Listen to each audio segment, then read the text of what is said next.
नमस्कार, आप सभी। मेरा नाम अशोक यादव एडवोकेट और मैं आप सभी के लिए लीगल एडवाइस वीडियोस अपलोड करता हूं, जो कि आप सब लोग उसको लाइक करते हैं, पसंद करते हैं, शेयर करते हैं और सब्सक्राइब भी करते हैं। अगर नहीं किया है तुरंत कर लीजिएगा। आज का जो प्रश्न है वो हमारे सामने ये है कि सेक्शन 498A का पत्नी ने मेरे ऊपर मुकदमा लिखा दिया गया है और उसमें बहुत सारी बड़ी बड़ी चीज़ें लिखा दी गई हैं जो वाकई ऐसी थी भी नहीं। लेकिन उसने लिखाने के बाद जो है वो अब धमकी आ रही है कि तुम्हारी नौकरी छुड़वा देंगे हम, तुम्हारे घर को बर्बाद करवा देंगे, तुम्हें रोड पर ला कर रख देंगे। ऐसे कई प्रकार की धमकी दे रहे हैं। लेकिन उसको जो उसने एलिगेशन लगाया मेरे पास सिर्फ और सिर्फ ओरल एविडेंस है, मतलब कि बताने के लिए। बाकी मेरे पास कुछ एविडेंस है नहीं। तो क्या मुझे सज़ा हो जाएगी? क्या मेरी नौकरी चली जाएगी? क्या मुझे भविष्य में बहुत ज़्यादा परेशानी आएगी? तो क्या क्या परेशानी आएंगी वो आज मैं आपको सब कुछ बताऊंगा इस वीडियो के माध्यम से। नए हैं तुरंत सब्सक्राइब करें, दूसरे लोगों तक जानकारी को जरूर शेयर करें। देखिए, आज का जो समय है वो इतना खराब भी कह सकते हैं, अच्छा भी कह सकते हैं। एक तरीके से खराब इसलिए है क्योंकि पत्नियां जो है वो अपनी मनमानी कर रही हैं, बिल्कुल भी पति की बात ना ही मानती हैं और ना ही किसी प्रकार से एक दूसरे के साथ चलने की कोशिश करती हैं। जरा सी भी एक बात होती है तो थोड़ी देर में ही वो थाने पहुंच जाती हैं और थाने पहुंच के वो अपने पति और पति के परिवार के खिलाफ एफआईआर दर्ज करा देती हैं। और उसके बाद फिर स्टार्ट हो जाता है पति के प्रति टॉर्चर। अब तक पत्नी जो झेल रही थी, समझ रही थी, लेकिन अब जो है वो पति के प्रति टॉर्चर शुरू हो जाता है। अब आजकल आजकल आपने देखा होगा एक वीडियो जो है वो एसडीएम वीडियो जो है बहुत ज़्यादा वायरल हो रहा है। बहुत ज़्यादा लोग उसको एसडीएम महिला जो है वो ज्योति मौर्य जो है वो उसकी इतनी बुराई हो रही है सामाजिक रूप से। सोशल मीडिया पर हर व्यक्ति उसको गाली दे रहा है, हर व्यक्ति उसको गलत कह रहा है और गलत उसने काम किए भी हैं। क्योंकि जिस पति ने उसको पढ़ाया लिखाया, एसडीएम बनाया, और उस समय पर आके उसके ऊपर वो एसडीएम पत्नी ने पति के ऊपर 498 का मुकदमा कर दिया दहेज का, कि दहेज मांगते हैं मुझे, मारपीट करते हैं। तो ये सिर्फ और सिर्फ एक मतलब कि एक जो तरीका है कि भाई पति को टॉर्चर करें इस तरीके से, बस वही है। आपके ऊपर अगर दर्ज हुआ है मुकदमा तो आप ये सोचते हैं कि सर उसने तो इतना बड़ा लिखवा दिया है, अब तो ये मुकदमा दर्ज हो गया मेरे पास, ये सच हो जाएगा, अब ये मुझे सजा हो जाएगी, मेरी जॉब चली जाएगी। तो इन बिंदुओं पर आप बिल्कुल भी ध्यान ना दें। आप सिर्फ और सिर्फ ये देखें कि मैंने कुछ किया है, नहीं किया है।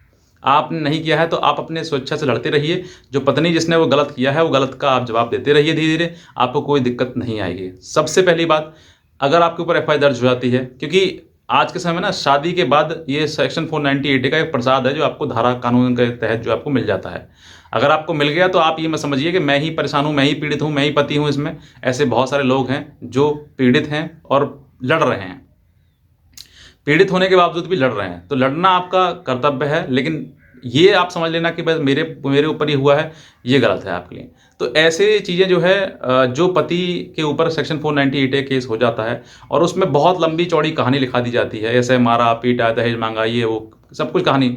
तो आप उस लंबी चौड़ी कहानी से मत डरिए। आप सिर्फ और सिर्फ, क्योंकि लंबी चौड़ी कहानी ये जो है ना कि जितनी एक कहावत है कि जितना लंबा धागा होता है ना वो जल्दी उलझता है। तो जितनी लंबी कहानी होगी जल्दी उलझ जाएगी टाइम आने पर धीरे। अब सेक्शन 498 का केस जो आपके ऊपर किया है, आप पति हैं और आप किसी प्रकार से जॉब करते हैं, चाहे गवर्नमेंट हो या प्राइवेट हो। तो बहुत सारे कुछ लोग हैं, मतलब मेरे पास एक फ़ोन आया था जो फौजी हैं और वो अपनी पत्नी से इतने परेशान हैं कि बहुत ही ज़्यादा। उन्होंने उनके ऊपर 498 का मुकदमा कर दिया और अब जो है पत्नी अपने मायके में रह रही है और वहीं से धमकी दे रही है कि मैं तुम्हारी नौकरी खा जाऊंगी। तो आपको डरने की आवश्यकता नहीं है, आपकी नौकरी कोई नहीं खा सकता। नौकरी उस पत्नी ने आपको नहीं दी है, ना उसने दिलाई है। आपने अपने बलबूते पर नौकरी ली है और आप अपनी जो नौकरी कर रहे हैं उस नौकरी को अच्छे पूर्वक करते रहिएगा, कोई दिक्कत आपको नहीं आएगी। सिर्फ और सिर्फ आपको ये लड़ना है और कुछ नहीं। और अपनी बटालियन में बता देना कि सर मेरे ऊपर मुकदमा मेरी पत्नी ने झूठा कर दिया, मैंने अच्छे से हर प्रकार से उसको खुश रखा, लेकिन फिर भी उसने मुकदमा कर दिया है। किसी भी इंटेंशन से वो कर दिया हो, लेकिन आप निश्चिंत रहें, बिल्कुल अपनी जॉब करें। आपकी जॉब कोई भी किसी प्रकार से नहीं रचता। ये भविष्य की बात है कि 8-10 साल में उसमें जजमेंट आता है और आप पनिश हो जाते हैं, यानी कि किसी प्रकार का आपका कन्विक्शन हो जाता है, यानी कोर्ट के द्वारा आप कन्विक्ट हो जाते हैं, तभी आपकी नौकरी पर बात आएगी, वरना नहीं आएगी। और तब तक किसने देखा है समय? आज आपकी परिस्थिति कुछ और है, 8-10 साल बाद जब उसमें जजमेंट आएगा तब की परिस्थिति कुछ और होंगी। लेकिन आपको वो भी जीतना ही है, हारना नहीं पड़ेगा। मैं आपको आज इसमें तरीका बताऊंगा कि आपको हारना ही नहीं पड़ेगा। बहुत सारे ऐसे कहते हैं सर मेरे पास एविडेंस नहीं है, पति के पास कोई एविडेंस नहीं है लड़ने के लिए या उसको सबूत साबित करने के लिए। तो ये मोस्ट इंपॉर्टेंट बात मैं कई वीडियो अब तो कह चुका हूँ और आज भी कह रहा हूँ कि बर्डन ऑफ प्रूफ, जो भी एलिगेशन पत्नी ने लगाए हैं अपनी बात को कहने के लिए, उसको प्रूफ करना उसी का काम है, आपका कुछ नहीं है। आपको ये नहीं करना कि आप इतने कह सकते हैं मैंने दहेज मांगा, नहीं मांगा ना मैंने मारपीट करी।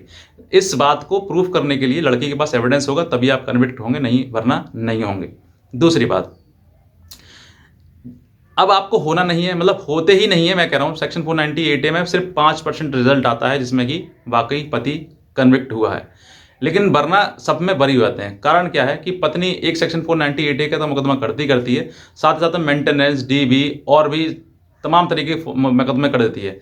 जब बात आती है सेक्शन 498A की, जहाँ पर कि आपसे बहस होती है या फिर उसके जो भी एविडेंस हैं या फिर जो विटनेसेस हैं वो देती है, तो उनसे जब सवाल जवाब किया जाता है और जो अब तक मुकदमे किए हैं, क्योंकि हर 3-4 मुकदमे कर दिए, मान लीजिए 3-4 मुकदमों में हर व्यक्ति वही तोता रटे हुए वाली बात तो कह नहीं सकता है कि भाई ऐसा ही हुआ था सब हर जगह, कहीं ना कहीं वो मिसमैच करेगा ही करेगा। और जहां पर वो गलती करेगा उस गलती को आपको पकड़ के सेक्शन 498 में लेकर आना है कि आपने वहां पर ये बोला है, यहाँ पर ये बोल रही है, ये इसमें से कौन सी बात सत्य है।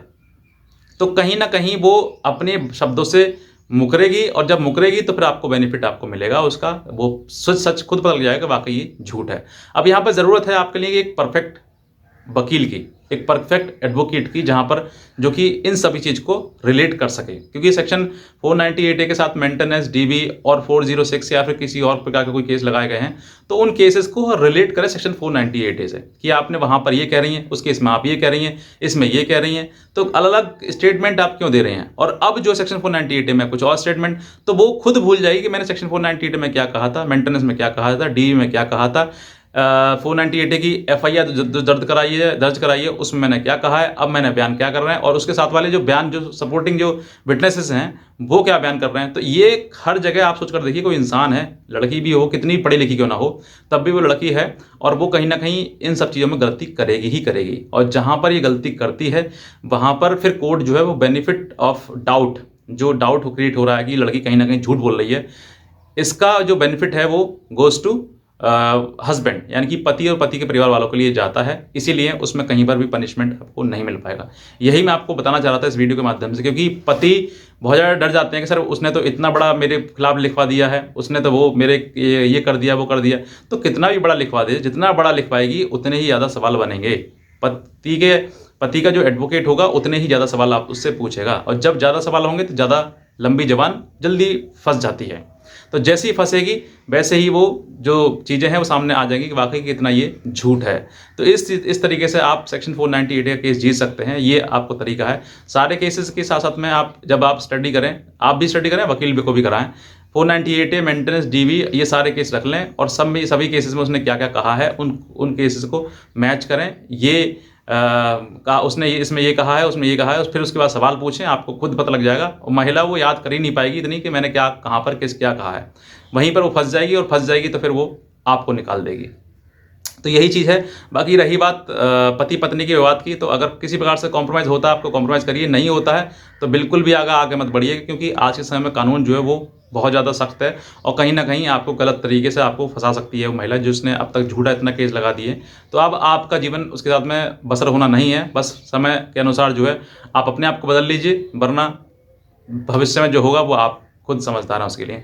बाकी बहरहाल आज का अगर आपको वीडियो अच्छा लगा है तुरंत सब्सक्राइब करिएगा, दूसरे लोगों तक भी जानकारी को जरूर शेयर करिएगा। आज का वीडियो देखने आपसे बहुत धन्यवाद।